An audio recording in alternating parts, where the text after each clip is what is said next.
Hey everybody, this is Iyaz Akhtar here. I have no lower third yet because this isn't even a real show yet. And if you're wondering, hey, what exactly is this program? I wanted to do a show about the quest for inner peace. Now, I know that sounds ridiculous. If you've ever seen me on other shows, you might have seen me arguing with people, and it looks like I'm really, really angry. I'm not angry. I just happen to be very intense. It's a word that's been used to describe me for a very long time. Intense. And one of the things I've become very intense about over the past couple of years, since the birth of my son, or actually before the birth of my son, was trying to figure out how the hell are people happy? You know, I see people out there, they're smiling and stuff, and I'm always like, my brow is furrowed, and I'm always just worked up, you know, it constantly trying to problem solve. And I realized there's more to life than just trying to solve problems. There's just being content. Now, for the longest time, I thought that being content was like being complacent. And then after doing a lot of reading, I've been reading a lot of different things all over the internet and in books and audio books and pretty much just listening to people.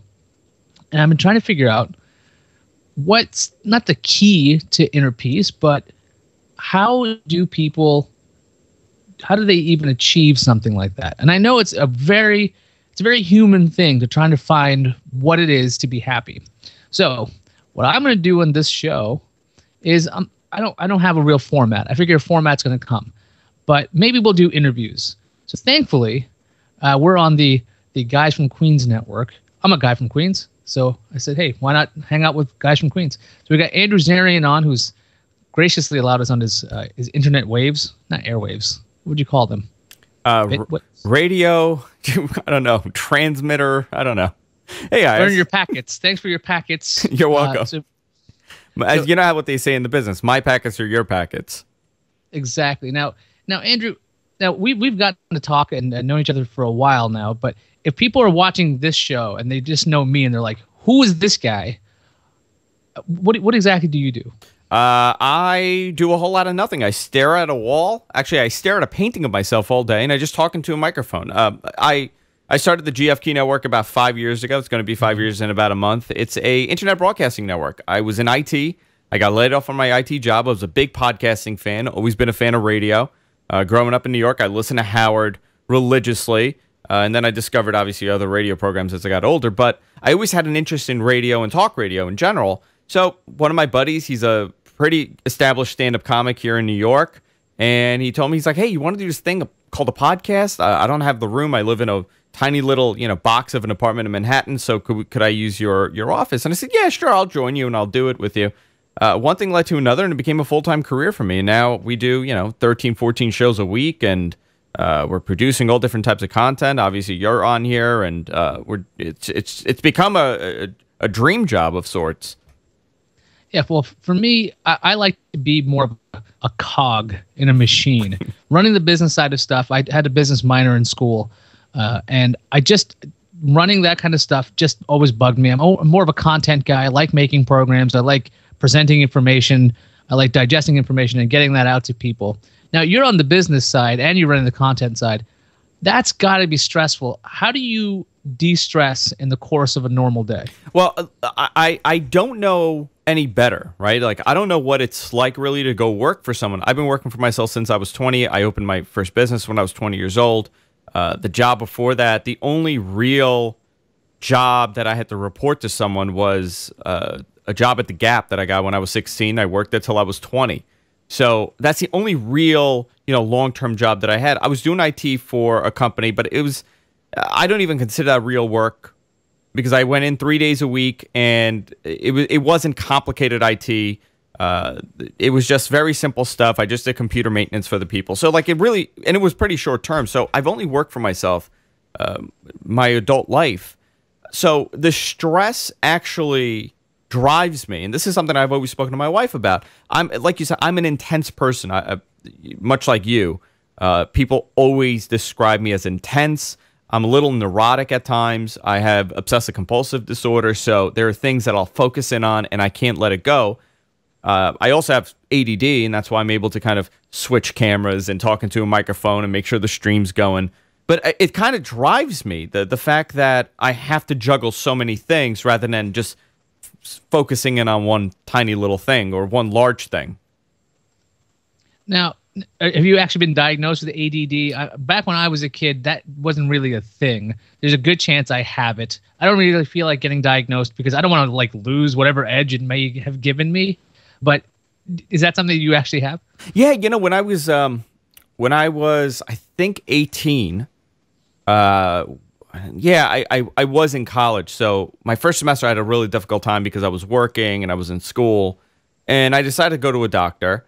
And my doctor, I went to a psychiatrist after that, and they said, well, you have ADD. You can't, I was telling them I can't focus in on one thing. I lose, interest in things. So they gave me Concerta, which I guess it's a grown-up version of Ritalin. I took it for about a week, and I hated the way I felt on it, and I never even took it again. I don't think my ADD was always that bad. Obviously, these are terms that we use, and we kind of box people in, but it's a full spectrum. You don't, like, there's different levels of it. There are people that severely cannot sit and focus on one thing, and I have that ooh shiny thing. I hear a bird outside, and I just go out and I'll look at the bird for like 15 minutes, and I'll come back and I'll start working again. Something reminded me, something just replayed in my head, probably because of my ADD. I'm like, people think I'm always angry. It's because I have resting bitch face. My face. My wife says that all the time. My wife says she has resting bitch face. Yeah, so this is my face without me having an expression. It usually looks quite angry. I'm not trying to get that across, but that's something that I've learned to change. Since we have trouble focusing, both of us have trouble focusing. One of the things I've seen about trying to become happy or become content is about meditation, and that requires actual focus on things like the breath, shutting out other ideas. How have you found the ability to focus in on being happy as opposed to having hundreds of different thoughts coming in from the business side, the content side, you've got a wife, you've got wine, you've got lots of fun stuff. I do have a lot of fun stuff. How do you handle all of the stimuli when it requires such focus to be? Go ahead. One thing about me is that if I commit to something, I can't let it go. Like the network, for example. When I started this, my wife thought, well, that's fun. He's going to do a podcast until he gets a job. It'll keep him busy. She never thought it would turn into a career. But when I start something, I really get committed to it, and I really want to. I set an insane goal for myself, and hopefully I'll achieve it. If not, I have a very difficult time dropping it. The same for me. Working is almost my inner peace. I thrive on the insanity, and in a weird way, it makes me feel comfortable. I used to work out a lot, and that used to help a lot with, relaxing. And then I started meditating a couple years ago. I haven't done it recently, unfortunately, but it was probably the most peaceful time of my life. I have a friend that got into TM, Transcendental Meditation, and he was telling me how great it's been for him. So I said, you know what? I want to try it. Let's do it. And I would actually do it with him, and I absolutely loved it, but the problem is that was something I couldn't commit to 100%.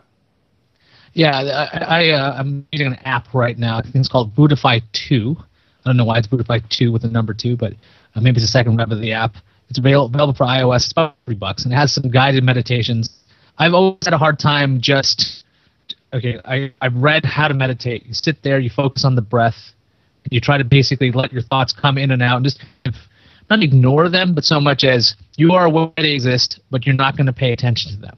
And I've always found it very difficult, but now that I have this kind of crazy commute, folks don't know, I live in Petaluma right now, and I commute to San Francisco every day, which is about an hour and a half on a bus. And I've been meditating on the bus thanks to this app. It's only a 7-minute commitment. I find when you're going past 10 minutes, it's really hard. How in-depth was TM?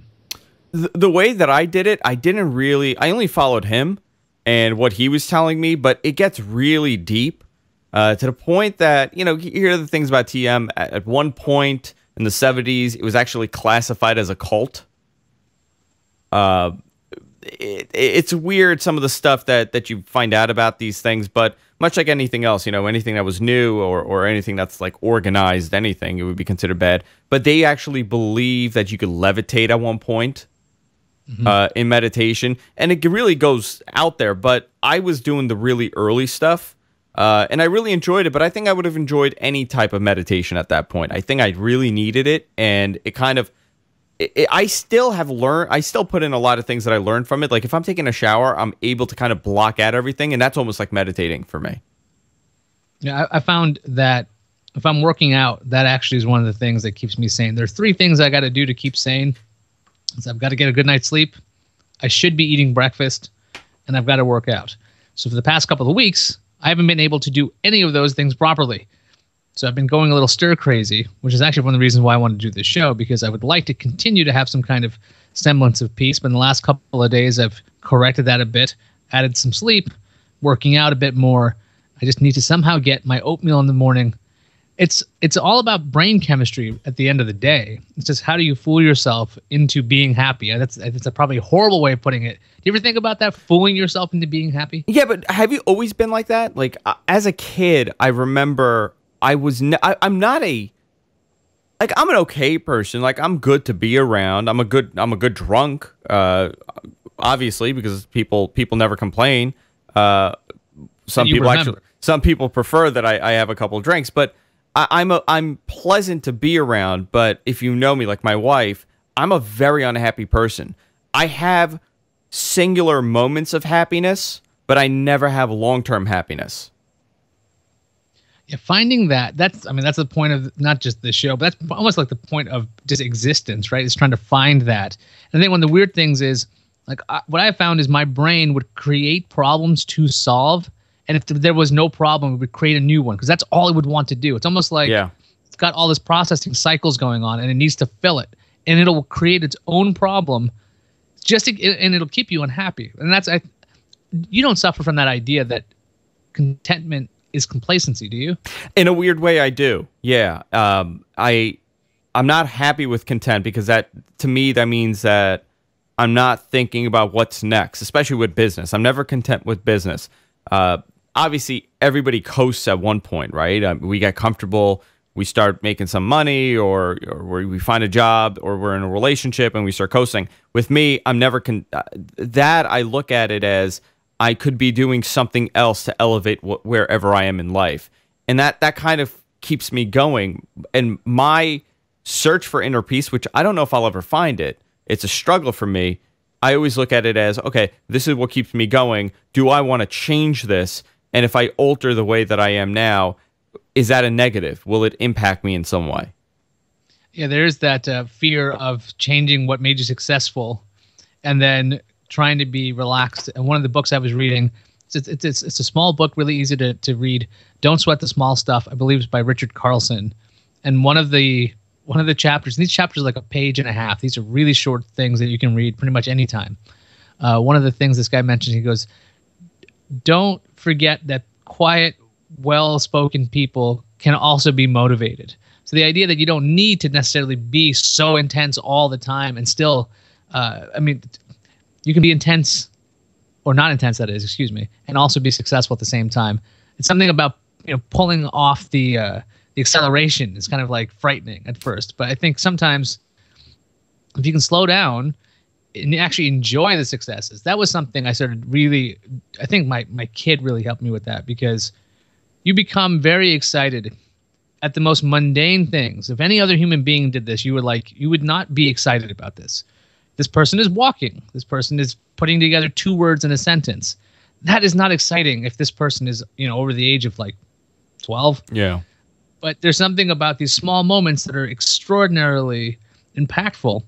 And now I'm not saying everybody out there has to go get a kid to understand that kind of thing, but you get a perspective that even when you're successful in business, these small things are not as small as they seem. They're just like landing your first sponsor or whatever. Those are monstrously important things. It's just hard to pull back. I think especially within the business side, I think being a little overly aggressive and being loud and being pushy is almost looked at as a positive thing as far as you're doing your job right. Especially like in sales, for example. We deal with a lot of companies that, for ad sales and stuff like that. Most of them are phenomenal. The ones that I don't want to work with, and I will literally end the meeting, I'll say I have to go somewhere and that's it, are the ones that are overly aggressive and they're pushing for something. They're looking for something that's not there. And I think that's the quiet ones, like you said. It's almost like people consider the quiet ones, the ones that aren't as loud and almost obnoxious, as being weak or not good at their job, when I totally feel it's the total opposite. I think those are the ones that I kind of want to do business with because they're not overly aggressive. You know, I think if we were going to do a show like this, or if I'm going to be interviewing a bunch of people over time, I think I would like to know what the chat room thinks right now, what they think, not just of the show, but their own either struggles or the successes with inner peace, or just trying to find happiness, whatever that might be. We've got a chat room. It's at irc.geekshed.net when we do the show live, whenever that's going to be. We don't have a time that's settled yet, but the room's GFQ Live. And if you guys are there right now, I see there's 92 of you in there. If you got any ideas you'd like to share, now would be the time to do that, because I think that I want to keep this kind of show short, right? I don't want people to be stuck listening to me talking for an hour or pulling information out of somebody like Andrew, because, you know, Andrew can talk for like 7 days in a row, I think. Nonstop. And I say that with love. Oh, of course. I actually have a question for you. You brought up, inner happiness. Were you a happy kid? Do you remember being happy as a child, like for long periods of time, or do you just sporadically remember moments of happiness? Absolutely not happy. No. So I am one of 4 kids. There's the oldest boy, there's the girl, there's me, and the youngest. So somehow I managed in a family of 4 children to be the middle child, because I'm the second boy, and I'm the second youngest. So I'm not anything unique. So also my younger brother's birthday was very close to mine, 6 days apart. And so we would have combined birthdays. So I remember you always have to give in to the little one. So if I had 2 toys like these, they'd go to him first. And that would drive me insane. And there's videos of me at like the age of 5 with my brow furrowed and just intense. Like, I was an intense freaking kid. And I'm an intense adult. I'm a lot less. I like to think less intense because I'm learning a bit. But I was super intense and shy and awkward. And so I don't know if there's moments. I'm sure there's moments of happiness. You know, I've seen videos of me playing around and having a good time. But most of my memories are like, man, I got screwed off. There was this. I'll share this childhood story. There was a combined birthday, I think it's back in '86 or so, where there was one Rodimus Prime. Andrew, do you know who Rodimus Prime is? Yes. Yeah, he was, for those of you who don't know, in the Transformers movie when Optimus Prime dies, and this is the animated movie from '85 or '86, which was the best one, if you ask me. Because, You've Got the Touch is one of the songs in it. And it features Unicron. Anyway, before I get too far into that, Rodimus Prime was going to be the new leader of the Transformers. Now, my parents bought one of them, just one toy for the 2 of us, which would never work because I'm a selfish little brat at the time. And my younger brother's a little kid. He's like 3, right? He's not going to even notice what's going on. So my older brother decides to play peacemaker by doing eeny, meeny, miny, mo to determine who's going to get what. Now, there's actual video footage of this, and if this was a real show, I would find it and I would show you guys this. My older brother's doing eeny, meeny, miny, mo, and I realize I'm going to win, and I'm excited because I know the game. And then he does. My mother said to pick this one. He did an extra move to give my younger brother the toy. I get furious on the video and storm off. My younger brother, who's all of 3, is super excited because he doesn't know what's going on. And he finally wins the toy. And I'm just like, that happened a lot. So that was it wasn't a bad birthday. And then looking in the big scale of things, although, by the way, if there is a Rodimus Prime out there, I will buy it for myself one day. It was one of those things. Like, that's kind of the childhood memories I have. Not necessarily like, oh, remember this great time? It's like, no, I remember that. But that's just a bitter little kid. But that's the kind like I was intense then, and I'm intense now. But it's like managing intensity. There's a title. Managing intensity. But see, those are things that you never forget about. Like that never leaves, right? They say who you are at 6 years old is who you will be later on in life. That the core personality never changes. For me, I'm neurotic, and I always fear the worst is about to happen. I still feel that way. If my wife is driving in the bad weather like today, the first thing that I think before I go back to bed at 5:30 in the morning is, well, I better grab my phone in case she dies in a car accident. My wife called me the other day. She told me she felt dizzy. The first thing my mind goes to is, I better have my phone on me in case she passes out and crashes the car. That's a little darker. You might need more help than I do. Yeah, but those are normal thoughts. I mean, I don't think normal people think that way, and I don't think they should. I always think worst case scenario first, and if it doesn't happen, it was good. That was a good day. Yeah, that's how I actually have taken to my birthdays. If it's a boring day, I'm very happy. I actually become very content if nothing bad happens, because usually my birthdays were. That's a mild story, but most of my birthdays I want to just hide under a table until the day is over. But yeah, I would recommend not being so extreme. That's currently something I'm dealing with now. I'm a very black or white kind of guy. It's like, okay, here's how it's going to be. You know, either you'll get my attention all the time, or you won't get any of it. And it's really hard for me to do a middle ground thing, and I'm learning to do that. This kind of balanced approach. There was this quote I got from a guy today. It was what was it? And I think that'll be the tagline of this show in general. It was, I think there's no strength without balance, and I think it's very difficult to find. But if you can find balance, and you just got to figure out what's the most important thing. Because I know for myself, I had to prioritize a lot of things in my life to make it the way it is. But that's a lot. I don't want this necessarily to be about me and my struggle, but like, there are things I'm very curious about how people get to there. Because, I mean, Andrew, it's got to be risky to go, you know what, I'm going to work for me, and I'm going to see how this works. And I might be living off of ramen or dealing with debt for months, but I'm going to try this anyway. Yeah, it's a risk thing. I kind of, for someone that likes to play it safe when it comes to money and business, I kind of like to take a risk. I find it exciting.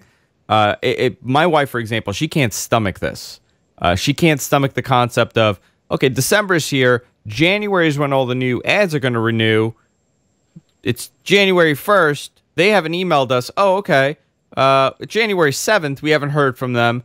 And then like January 18th, we'll get an email saying like, hey, everything's back on. We're all good. Like, she can't deal with the fact that maybe there's no money coming. What do you do then? For me, when it comes to that, it's going to come. Just hang on.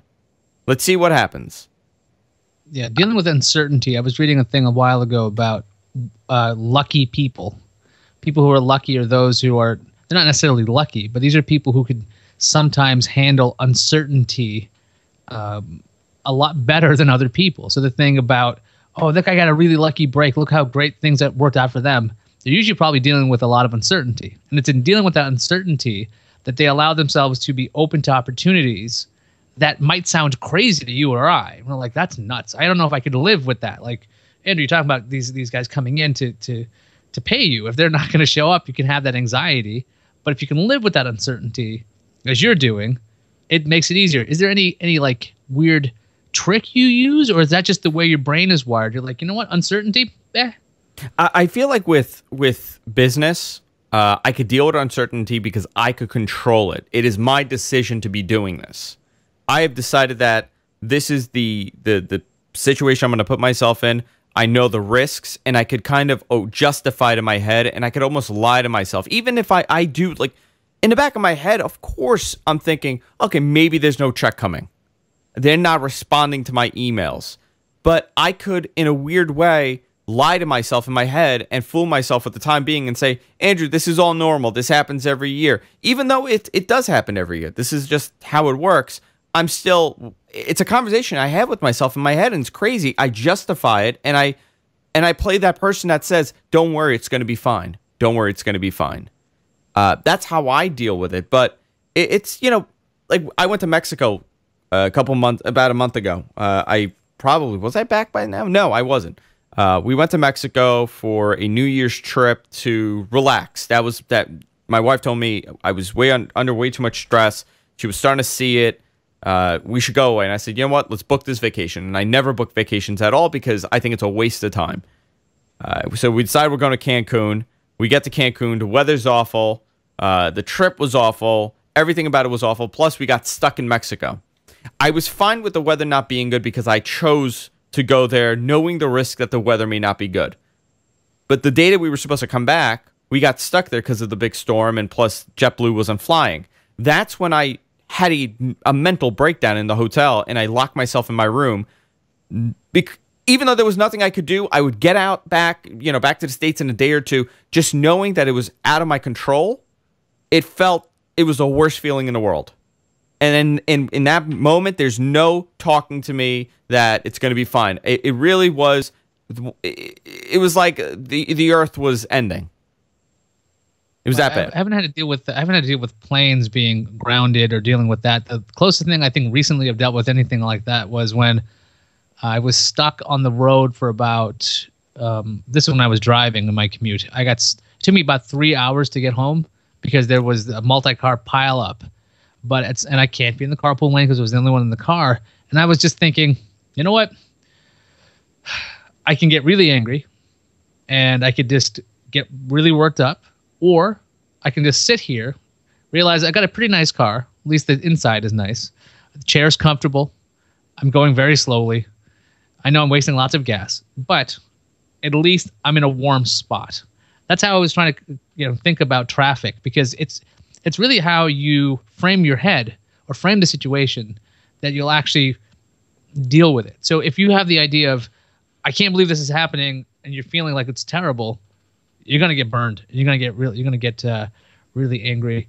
But see, that's something that most people know as a child, right? They brought up, like my wife, very relaxed. Her family is so level-headed. They will fix the situation. Something awful could happen. They'll say, okay, how do we make this better? In my family, it's either hot or cold. You go from a 0 to 100 instantly. There's no middle ground. Either everything is awful or everything is great. And I think that's embedded in me still to this day. There's no making a situation better. If something happens and it throws off your plan, I am totally screwed up for the rest of the day. To the point that, like, even this is the one thing when I talk about how my craziness kind of helps my business, the one thing that cripples my business and cripples me as a person is that I have to live a strict day. I know what I'm doing at 6 o'clock. I know what I'm doing at 8 o'clock. I have to schedule my meetings 2 weeks in advance because everything in my life is set up. My calendar is packed to the hour, every hour. If one thing goes off, let's say I'm stuck in traffic for an extra hour, or a meeting gets canceled, my day is ruined. I shut down the entire day. I have suffered that same kind of thing before, where if something doesn't go according to plan, I get really flustered. That's something I'm learning to deal with. Just kind of go with the flow kind of feel. I think we should wrap up though, because this is enough of a program. Yeah. I think I'm gonna hit up some points that the chat room made. Arlie Carson says the secret to your success is hidden in your daily routine. I agree with that. There might be something to that. CR1 says anxiety only occurs when there's doubt. I have no doubt about my business abilities. I fail spectacularly. I don't think there's anything wrong with failing, by the way. Failing is how you learn. It's the only way you learn, yeah. And Randall Hicks says, I find a quirky sense of humor goes a long way to diffusing stressful situations at work. I think humor is incredibly important, because if you take yourself too seriously, wow, can you cause yourself some issues? And somebody asked a question. MacBook Pro asked this question. I think this could be a good topic for another episode. How are you supposed to measure success and failure? That I think is very intriguing. It could lead to a whole other discussion. But I think that'll be the end of this first alpha episode. I don't know. I think I'm going to call the show Quest for Peace, because I'm a Superman fan. Superman 4 was called Quest for Peace, and I'm sure they're not exactly going to come after me for that. And the day they do, that will be very hilarious. So, Andrew, thank you for having me on your network. Anytime. And for being the guinea pig, as it were. Anytime. I'd love to do it again. This is like a therapy session for me at this point. There we go. Except nobody's listening. No, I'm just kidding. All right. Yes, I know. Superman 4 is the worst movie. Actually, it was the worst of the original 4. But Superman Returns was pretty freaking bad. But Quest for Peace, I like that idea, because that's what I'm on. I'm effectively on a quest.